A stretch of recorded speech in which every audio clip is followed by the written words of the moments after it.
A people cut off from history, the Black American slave. The American slave, family and sense of justice. February is Black History Month, and as a primer for my future videos on the subject, we need to take a historic trip down to antebellum Dixie. This is a deep dive on slavery and its echoes in the modern era. Do you understand the historical narrative of the American slave before the Civil War? As anyone who knows anything about history, you know that Black America has a different historical narrative than White America. This video explains how slavery has tainted that story and will offer an insight into the modern African American mind. In their love and strong bonds of family. A kind of kinship that white liberals or conservatives may not understand. A people knit together in familiar bonds. And bondage is where their story begins, starting on the distant shores of Africa and the first slaves brought over to Jamestown, Virginia in 1619. Is it possible that Black families in America are so close, follow a code of conduct with a known right and a known wrong, and a strong sense of justice because it was part of their inheritance from their brave fathers and mothers kept in the bondage of slavery? Their ancestors also taught them about the sins of slavery, or to be exact, of the defiance and rejection to it. For even when the people in the big house, the slave owners, wouldn't teach their slaves how to read or write or anything but to work for the slave master, the slaves, through their strong Christian faith, taught their kin the difference between right and wrong and offered them a religious family, a faith, a cornerstone of their community as it remains to this day. Remember, blacks have higher numbers of religiosity than their white counterparts all the way up to the modern era. A fact that political parties often don't take into their equations. The slaves knew that slavery was wrong and an affront to good people everywhere, and they taught each other understanding, kinship, respect, and a sense of justice that a free man could only understand in abstract and distantly empathize with. Remember, in the slave states, black families were torn apart and in some cases, family members would never see each other again. Not only did the slave owner rob them of their life, their wages, and arguably their dignity, or to juxtapose Frederick Douglass, renowned abolitionist and former slave, said, "The soul that is within me no man can degrade." By separating families, slave shippers and sellers and buyers, and frankly most of the South and the Southern economy, perpetuated slavery in America, as did the Northern business owners who depended on the fruits of Southern slavery such as cotton for the rapidly growing and newly mechanized textile industry in the Northern states. Much of the South was ruled by white slave owners. Most of the men who died bravely for the Confederacy were poor yeoman farmers and very few of them owned slaves. Probably no more than a quarter. They were a different kind of victim of the institution of slavery, as were the poor white farmers of the North, economically disadvantaged by a system that perpetuated poverty for most while enriching the slave owner and some Northern manufacturers dependent on Southern raw materials. The slaves are the victims of the second of the two original sins of America, slavery, and the first of the original sins of America being dispossession and murder of Native Americans since the Age of Discovery and the Renaissance and the colonization of continents perpetuated in large part to the doctrine of discovery signed by Pope Alexander VI in 1493. This truly is a global story. Everyone alive today has been touched in one way or the other from the age of colonization and slavery. For better, or for most, for a lot worse. These stories need to be taught and told to future generations, lest it happen again. The slaves, and people worldwide, were robbed of their cultural, historical, and familiar heritage in addition to their economic and other freedoms. White slave owners stole part of their identity, an identity most white Americans today are giving away in the name of progress and for our cell phones and social media.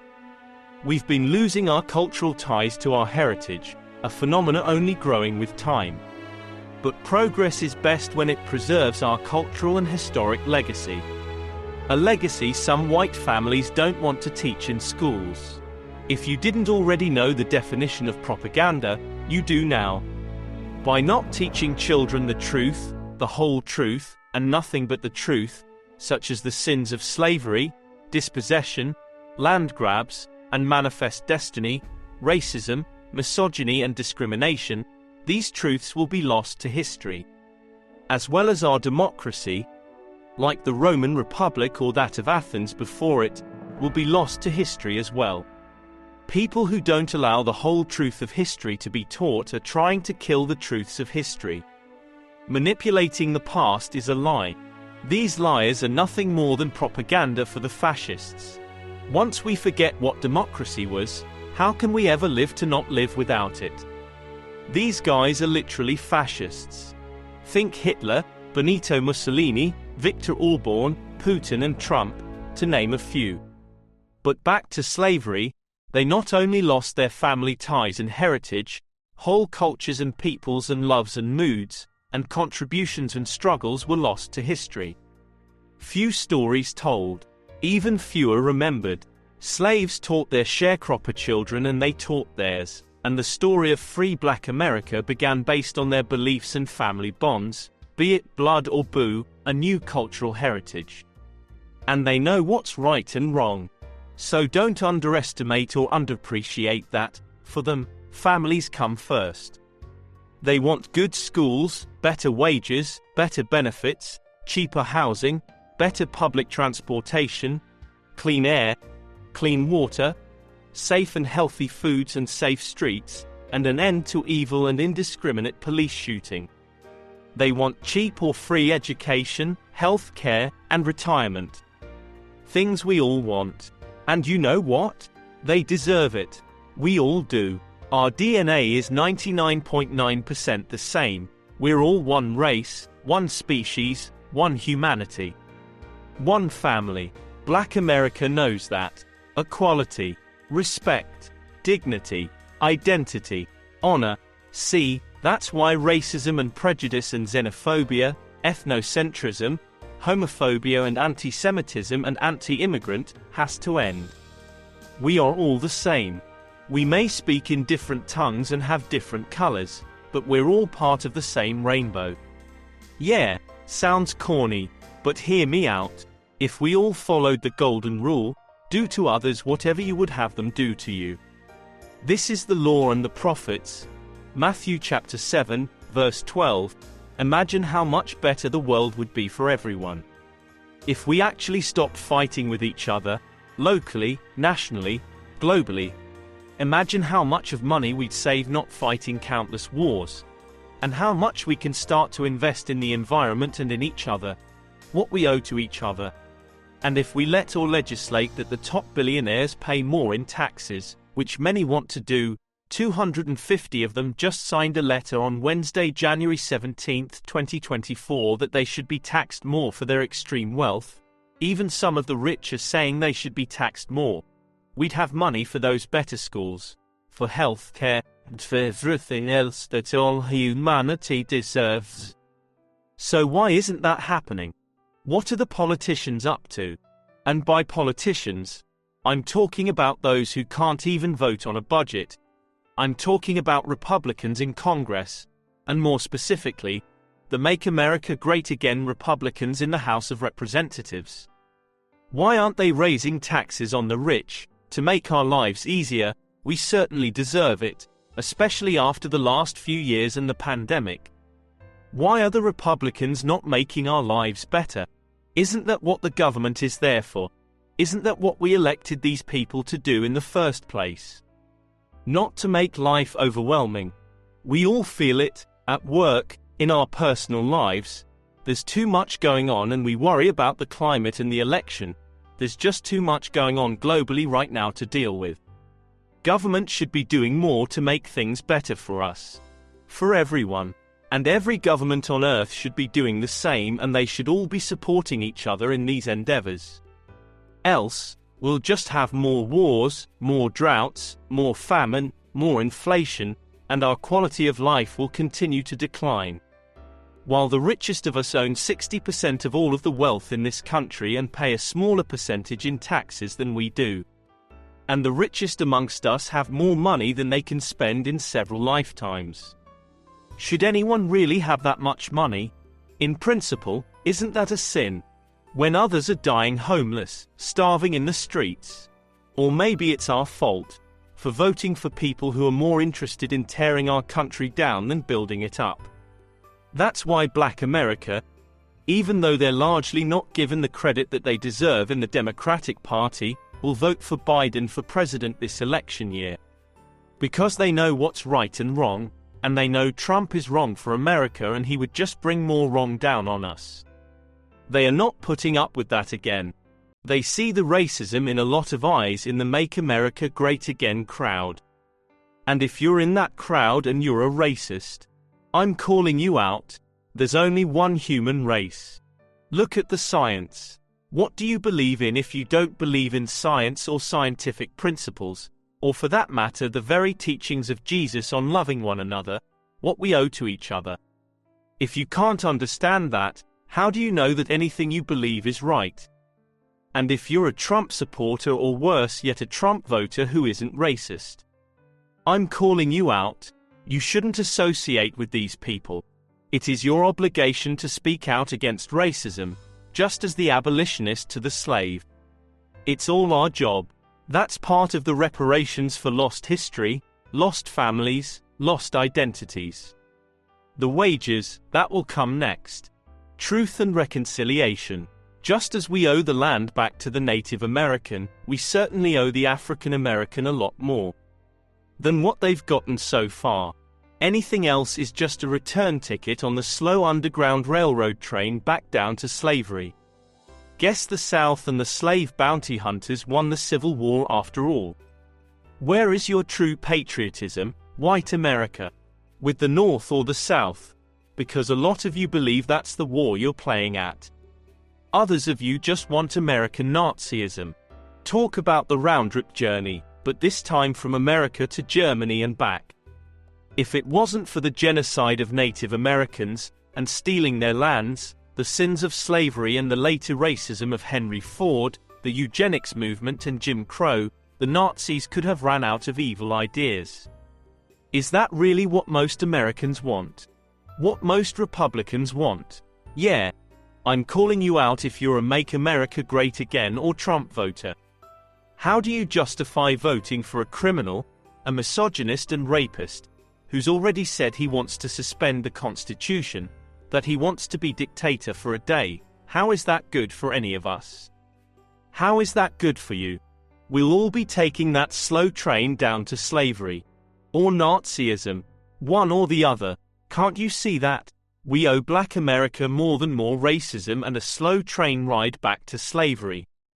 Don't forget that our brave fathers and mothers, the servicemen and women of World War II, fought and died against the very same fascism Donald Trump and some of his fascist supporters are trying to push on us. Can you see that? Or the brave Union soldiers who fought and died so that all America is free. And don't forget about the 179,000 black men who fought for the Union cause and rallied round the flag shouting the battle cry of freedom.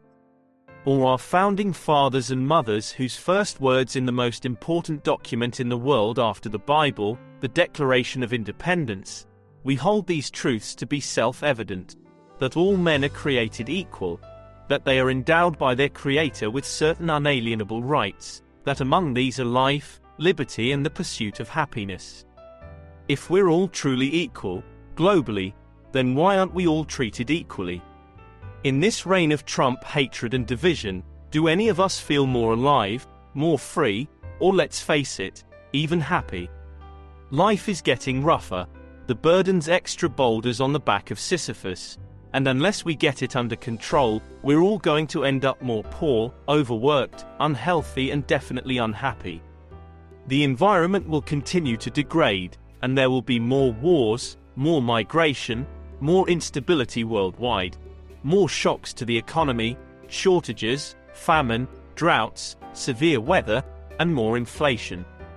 Why is it that productivity has been rising in America for decades, but because of everything upon us, we have less free time and less money with which to use to enjoy it? Things are just going to get worse unless we do something about it. Right now, this isn't hyperbole. It's not too late, But if we don't do it now, do you think a Trump dictator will ever let us later? This is our chance, our last and only vote to keep Trump from power, and that is the only way to guarantee we keep our democracy. So we have to vote for the other guy. Whether you like Joe Biden or not, he's the only other option, and we can't let Trump take control and destroy democracy. It isn't what our WW2 vets fought and died for, or the Union in the Civil War, or our founding fathers and mothers in the war for our independence, or the brave men and women, the slaves and serfs brought over against their will to be indentured or sold into slavery. They and their ancestors deserve better. We must wash this stain of sin from our country and make amends. Any conscientious and able American has to vote against Trump in 2024. The black vote will be with Biden in 2024. And Biden will owe them. He'll owe all of us. We have to vote Congress people in who will be willing to work with President Biden to do the people's business, to make our lives easier, to make life better. America demands and needs a real functioning government. We haven't seen that in a while. Do we really want a country that is only satisfying the richest 1%? Well, not satisfying them precisely, because they keep wanting more. If Trump wins again, he'll lower their taxes again even more than he did the last time. Guess the rise of the already rising corporate welfare state will just keep rising. From our pocketbook to theirs. Vote Biden in 2024. Note: for a piece about slavery in America, I realize that I put a lot of politics in this video. Some would no doubt call it propaganda, but every opinion isn't propaganda. The reason I explicitly put the political analysis in is because a lot of people nowadays, maybe it's because of our fear of getting different views, or the unreliability of the media and news we consume, or lack of media literacy, or lack of rationality, or the decreasing amount of time, or the declining attention span rates. Many people just don't seem to make contextual connections and understanding of news, politics, or history anymore. Many people don't know how to read between the lines. Are these subjects taught anymore in school? We all need to understand civics and our duty as Americans. And we have to stand up and speak up against injustice. We owe that to each other. Like watching a moving PBS documentary on history. People could understand the connections between past and present. Can people make those connections now? Whether you weren't taught, lacked the inclination, there is something missing from many Americans' education. Real history, the whole truth, real science. Some Americans are still being handicapped by their lack of education or their understanding of what's really going on in the world. Maybe you're a Renaissance spirit, a modern-day abolitionist and humanist, pushing for freedom, equality and civil and human rights for all. Or maybe you're just a Trump supporter who doesn't believe his lies but are following him to game the system. Or maybe you're the son or daughter or non-gendered individual of sharecroppers and slaves and modern-day abolitionist waiting for the ring of freedom. Or to quote Martin Luther King Jr., when all of God's children, black men and white men, Jews and Gentiles, Protestants and Catholics, will be able to join hands and sing in the words of the old Negro spiritual, free at last. Free at last. Thank God Almighty, we are free at last. Whoever you are, thank you for watching. My channel, The Renaissance Spirit, is dedicated to the pursuits of a just, equitable, and humanitarian world. Video topics encompass areas including the history, politics, religion, personal development, society, culture, social and environmental justice, and other topics of liberal arts and sciences including ancient Rome and the Roman Empire, which is a great comparison and contrast of the modern world. Topics perfect for the true modern polymath. The Renaissance ushered in a golden age in the pursuit of knowledge both lost to time and yet to be discovered. It gave birth to the Enlightenment and the Age of Reason. Embracing truth, knowledge, and an understanding and compassion for humanity opens up the world to each of us individually and improves all of humanity, affording us the opportunity to be better stewards of the earth and to each other. The Renaissance spirit, more than just a philosophy or style, but a style for living, learning, growing and thinking. Please subscribe, turn on notifications, and share. If you're looking to explore and experience what life has to offer, I'm sure you'll enjoy the other videos on my channel. Please peruse my video library, and let me know in the comments what you get out of them and what other videos you'd like to see. But first, please take the quiz next to see if you're a Renaissance spirit. Live the Renaissance spirit.